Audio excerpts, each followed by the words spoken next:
Okay, so the issue that I found with the sync head, that it would go crazy.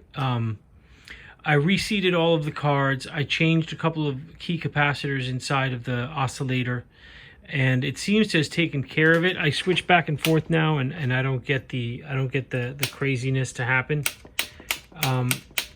So I think that's taken care of. I also made some. I had to change an op amp. I wasn't getting as much output on channel 2 as the rest of the channels.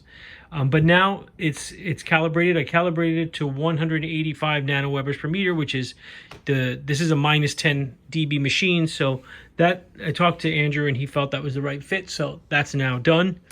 The playback has been calibrated, the record has been calibrated, the sync has been calibrated, and the source has been calibrated.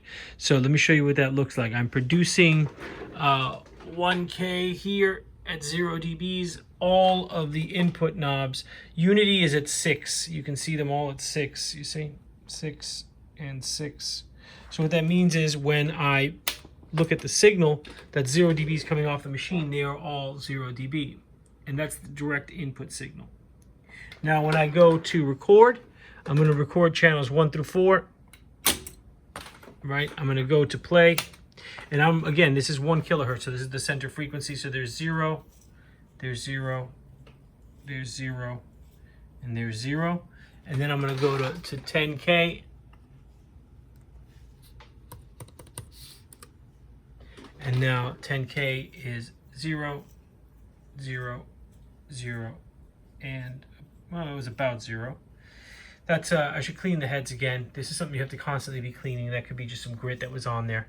But I did also want to show you that the sync head is also 0, 0, 0, and 0. Let me bring this back to 1K so that we can see the sync head at 1K. And there it is, 1K on the sync head.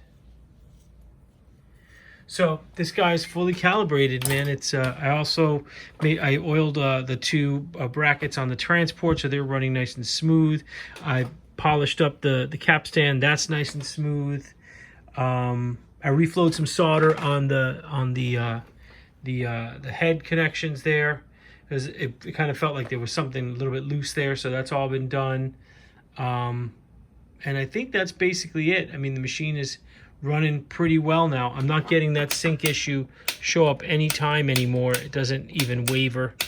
So, you know, I'm hoping that took care of it. If not, just as a note, you can, if that ever happens, the sync thing starts to go crazy, you can turn the machine off and on again, and it goes away. So, you know, I'm guessing that you know, it might be power related, but, you know, besides rebuilding the power supply and, you know, figuring out in there what's going on. The problem is that it's intermittent. So if I turn it on and turn it off, it goes away, and it could be question mark till that happens again. And then in order for me to make a repair, I can make the repair, then I turn it back on and I wait and I wait. And so, like, thus far, it's been on probably for about 15 or 20 minutes, and I haven't seen the sync issue happen again. So I'm assuming that, you know, that this is fixed. If not, just make a note and we'll continue going, you know, working on it. But as of right now, I'm going to pack it up, get the bottom back on, get the head cover on, and this is ready to go.